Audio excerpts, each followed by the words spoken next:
प्रधानमंत्री ने डॉक्टर कुरियन को राष्ट्रीय डेयरी विकास बोर्ड का प्रमुख क्यों बना दिया?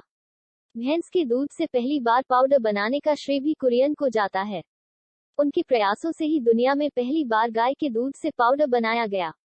अमूल की सफलता से अभिभूत होकर तत्कालीन प्रधानमंत्री लाल बहादुर शास्त्री ने राष्ट्रीय दुग्ध विकास बोर्ड (NDDB) का गठन किया, जिससे पूरे देश में अमूल मॉडल को समझा और अपनाया गया। श्वेत क्रांति की शुरुआत कब हुई?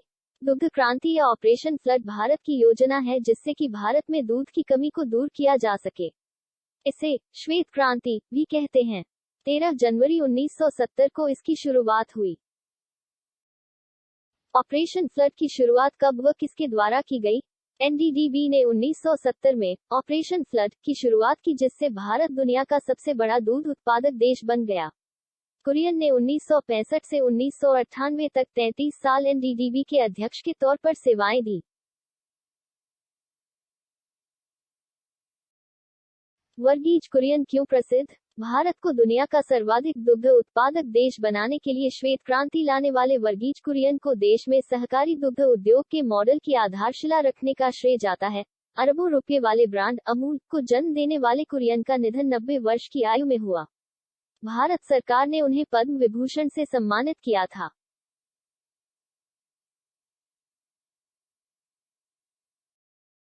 विश्व में श्वेत क्रांति के जनक कौन है? दुग्ध उत्पादन में भारत की सफलता की कहानी डॉक्टर वर्गीज कुरियन द्वारा लिखी गई थी, जिन्हें भारत में श्वेत क्रांति के जनक के रूप में जाना जाता है।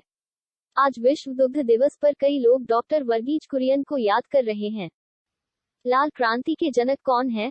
देश में टमाटर और मांस के उत्पादन में वृद्धि के लिए लाल क्रांति की शुरुआत की गई है। भारत में लाल क्रांति के जनक विशाल तिवारी है। सिल्वर क्रांति क्या है? सिल्वर क्रांति कुक्कुट पालन में कुशल विकास को बढ़ाने के लिए उन्नत विधियों और प्रौद्योगिकियों का उपयोग करके भारत में अंडा उत्पादन की अत्यधिक वृद्धि से संबंधित है। सिल्वर क्रांति 1969-1978 में शुरू हुई थी। रैंचिंग खेती क्या है? रैंचिंग खेती रांचिंग फार्मिंग रैंचिंग खेती में भूमि की जुताई, बुवाई तथा गुड़ाई आदि नहीं की जाती और न ही फसलों का उत्पादन किया जाता है, बल्कि प्राकृतिक वनस्पति पर विभिन्न प्रकार के पशुओं जैसे भेड़, बकरी आदि को चराया जाता है। सीढ़ीनुमा खेती के क्या लाभ है? सीढ़ीनुमा कृषि पर्वतीय भागों में की जाती है। पर्वतीय प्रदेशों में मैदानी भाग नहीं पाए जाते, जिस कारण ऐसे स्थानों पर छोटी जोत के खेत सीढ़ीनुमा रूप में बनाकर की जाती है।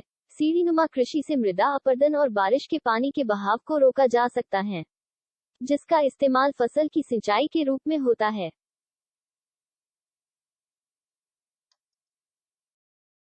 सीढ़ीदार खेती कहाँ होती है? सीढ़ीदार खेत पर्वतीय या पहाड़ी प्रदेशों की ढलवां भूमि पर कृषि के उद्देश्य से विकसित क्षेत्रों को कहते हैं। इन प्रदेशों में मैदानी इलाकों के अभाव में पहाड़ों की ढलानों पर सीढ़ियों के आकार के छोटे छोटे खेत विकसित किए जाते हैं, जो मृदा अपरदन और बारिश के पानी को बहने से रोकने में सहायक होते हैं।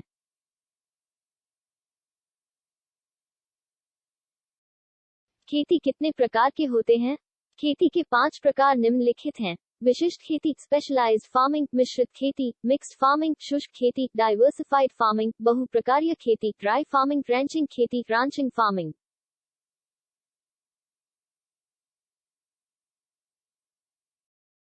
खेती के 2 मुख्य प्रकार क्या है? जैसे विशिष्ट खेती, मिश्रित खेती, यांत्रिक खेती, शुष्क खेती आदि। भारत के कौन से राज्य में सीढ़ीदार खेती की जाती है? उत्तराखंड के सीढ़ीदार खेतों में अब इजरायली तकनीक से होगी। कौन सा राज्य छत पर खेती के लिए प्रसिद्ध है? रायपुर IAN। छत्तीसगढ़ की किसान पुष्पा साहू ने छत पर खेती कर नवाचारी होने का प्रमाण दिया है। पुष्पा ने अपने घर की छत पर फल, फूल और सब्जियों के साथ औषधीय फसलों की बागवानी तैयार की है। उन्होंने इसे ग्लोबल वार्मिंग से बचने का सुगम तरीका भी बताया है। पर्वतीय कृषि क्या है? पर्वतीय और मैदानी दोनों क्षेत्रों में सिंचित भूमि में दोनों फसलें उगाई जाती हैं, लेकिन पर्वतीय अंचलों में असिंचित क्षेत्र में एक बार परती छोड़ी जाती है। इसको समझने के लिए सार शब्द परिभाषित करते हैं। गांव के क्षेत्र में जो एक फसल बो दी जाती है वो सार कही जाती है। जैसे मंडुवे की सार अथवा धान की सार। टिकाऊ कृषि से आप क्या समझते हैं? दूसरे शब्दों में वह खेती है जो मानव की वर्तमान एवं भावी पीढ़ी की अन्न, चारे, वस्त्र तथा ईंधन की आवश्यकताओं को पूरा करे, जिसमें परंपरागत विधियों एवं नई तकनीकों का समावेश हो, भूमि पर दबाव कम पड़े, जैव विविधता नष्ट न हो, रसायनों का कम प्रयोग, जल एवं मृदा प्रबंधन सही हो, टिकाऊ खेती कहलाएगी।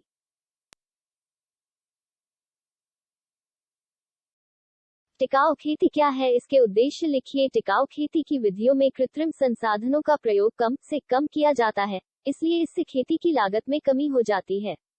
इसके अंतर्गत कृत्रिम खाद, कृत्रिम कीटनाशियों एवं जीवाश्म ईंधन पर निर्भरता समाप्त हो जाती है, जिससे अंततः न केवल किसान के लाभ में बढ़ोतरी हो जाती है, वरन समूची मानवता लाभान्वित होती है। विशिष्ट खेती क्या है? विशिष्ट खेती से अभिप्राय उन जोतों से है जो अपनी कुल आय का कम से कम 50% किसी एक उद्यम अथवा फसल से प्राप्त करें।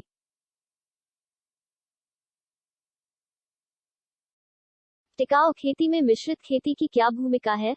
मिश्रित खेती का आधार भी खेती में पिछले दशकों से मशीनीकरण के चलते कम होता जा रहा है। जानवरों की संख्या बहुत कम हो गई है, उनकी उपयोगिता खेती के कामों के अलावा और भी है, इस बात को नजरअंदाज किया जा रहा है। परिणामस्वरूप पोषक तत्वों के परंपरागत स्रोत जैसे गोबर खाद, हरी खाद इत्यादि की उपयोगिता हाशिए में आ गई। संतुलित कृषि क्या है? संतुलित उर्वरकों का प्रयोग करें, इससे फसलों का गुणवत्ता उत्पादन युक्त भरपूर होगा।